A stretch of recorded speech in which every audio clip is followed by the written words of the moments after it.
President, my question is to the Minister for Small Business. Minister, tragically it appears that the cluster of coronavirus cases appears to be getting away from the Andrews Labor government. I of course hope and pray that this is not the case, but I ask, are all those small businesses closed through no fault of their own, like Three Monkeys, Bamboo House and the Bendigo Hairdresser, able to access support from the government today? Or in other words, what supports are in place now for businesses directly impacted and in some cases directed to close? Minister Pulford. Thank you, President. I thank Mr Davis for his question.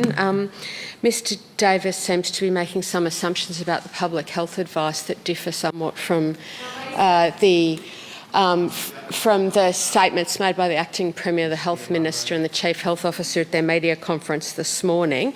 But as all of those three indicated, based on something I would assume is more data than speculation, unlike Mr Davis's question, they have said that we are in a challenging and an uncertain period, and the next 24 to 48 hours will be critically important.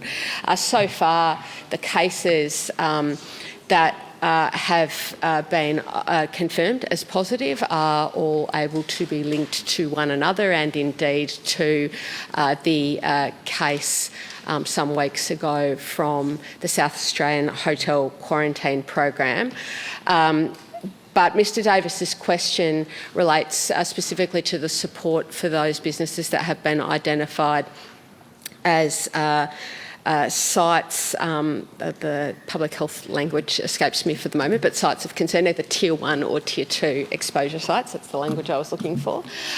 So those businesses will be provided with support through both the public health team and my own department.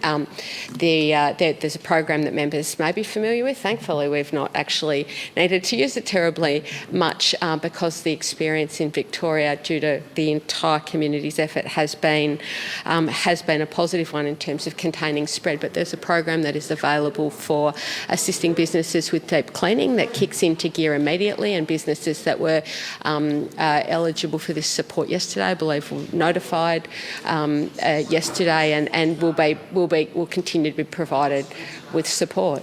Well, yesterday, today, immediately. There you go. Mr Davis on a supplementary. It was a sort of an unclear yes, but Minister, what contingencies do you have in place to ensure support is available immediately for small businesses if they are forced to close as part of a wider lockdown later this week?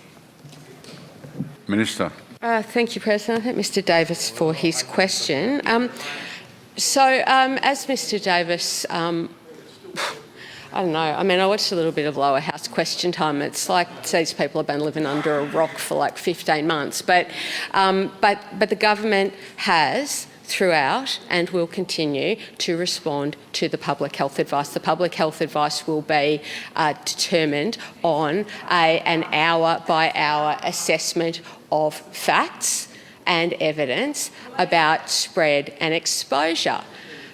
Well, we had three people addressing the media for the best part of an hour this morning, if longer. I had to turn it off and go to another meeting. But they seemed to be going for a very long time, answering all of the questions that the media had on behalf of the Victorian community. And indeed, advice is provided in real time through all of the available channels.